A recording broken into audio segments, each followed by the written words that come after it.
কুয়েতে যারা আসতে চাচ্ছেন, আমি ১০০ বার বলবো মালিকানা ভিসায় আসেন। কারণ মালিকানা ভিসায় আসলে একটু সুযোগ সুবিধা এবং নিজেকে শান্ত রাখা যায়। চিন্তা ভাবনা থেকে একটু বাইরে থাকা যায়। যেমন আপনি ভিসা হওয়া থেকে শুরু করে বাংলাদেশে মেডিকেল করে প্রসেসিং করে কুয়েত এয়ারপোর্টে নামার পরে আপনার যেটা দুশ্চিন্তা থাকবে যে কে আমাকে নিতে আসবে বা কি করবে, এটা মালিকানা ভিসায় আসলে চিন্তা থাকবে না। কারণ মালিকের হাতে যখন আপনার বিমানের টিকিট পৌঁছে যাবে যে আপনি কয় তারিখে আসছেন, ওই মালিক সেই কয় তারিখে এবং সেই কয়টার সময় এয়ারপোর্টে থাকবে আপনাকে রিসিভ করার জন্য। এই যে একটা পেরেশান মুক্ত। এবার আপনি কোথায় থাকবেন, কি খাবেন, কি করবেন, এটা নিয়ে চিন্তামুক্ত থাকবেন। আপনার মালিক এয়ারপোর্ট থেকে তার বাসায় নিয়ে যাবে, থাকার জায়গা দিবে, খাবার দিবে, এটা চিন্তামুক্ত। এই জন্য বলছি মালিকানা ভিসায় আসুন।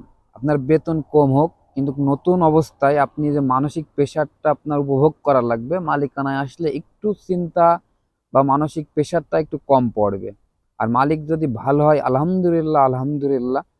কারণ আপনার তখন আর কোনো চিন্তাই থাকবে না।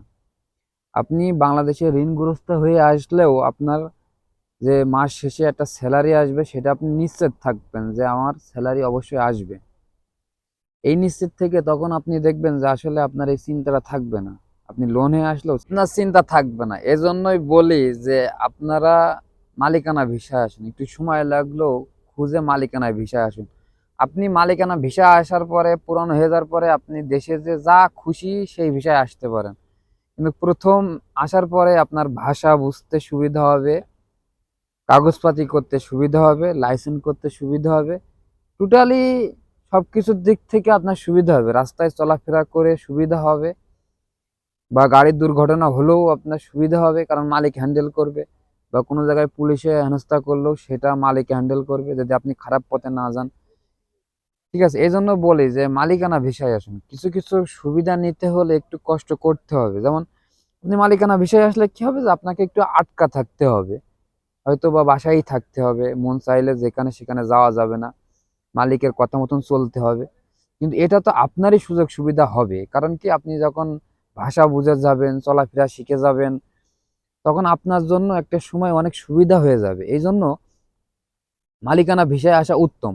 আমার কথা, বেতন কম হোক, ইনকাম সোর্স কম হোক, কিন্তু রেগুলার যে একটা বেতন পাওয়া, মাস গেলে একটা বেতন পাওয়া, কাজের অপেক্ষায় বসে না থাকা, এটাই সব থেকে কি বড় উত্তম না? এটাই সব থেকে বড় উত্তম আমি মনে করি। এখন অনেকে বলতে পারে যে আপনারা ভাই মালিকানায় আছেন বলে এই কথাগুলো বলে মানুষকে হেনস্থা করছেন বা মানুষের অসৎ বুদ্ধি দিচ্ছেন। কিন্তু আসলে না ভাই, যারা নতুন আসে তারা কিন্তু ঠিক একটা দুর্ভোগে পড়ে বাইরে আসলে। আপনি একটা চিন্তা করে দেখেন যে আপনি যখন গ্রাম থেকে ঢাকাতে যান, ঢাকাতে একটা কাজ অ্যারেঞ্জ করে খুঁজে বেতন আসা পর্যন্ত আপনার কতটা হেনস্থা হতে হয়। ঠিক আছে, কিন্তু আপনি যেটা মালিকানায় আসেন বা মালিকানায় বাসা থেকে কথা বলে মালিকানায় ঢাকাতে একটা চাকরি করতে যান, গেলে আপনার মাস শেষে একটা বেতন স্যালারি আসবে। ঠিক এমনই আমরা যেমন এখানে আসি, আলহামদুলিল্লাহ মালিকানায় আছি, বাট চিন্তা নাই, তাদের কথা মতন চলছে, একটা অভ্যাস হয়ে গেছে। আপনার অভ্যাস হয়ে যাবে, যারা নতুন আসবে আপনার অভ্যাস হয়ে যাবে। একটা সময় দেখবেন ওই তাদের কথা শুনতে শুনতে আপনার একটা অভ্যাস হয়ে যাবে। এজন্যই বলি ভাই মালিকানা ভিসায় আসুন, অনেক সুযোগ সুবিধা আছে আপনার।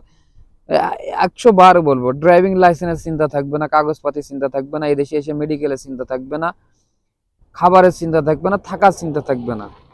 সব থেকে বড় যে চিন্তা ভাবনাগুলো বিদেশ বাড়িতে, সেইগুলোই আপনার থাকবে না। তাহলে কি সুযোগ সুবিধা না?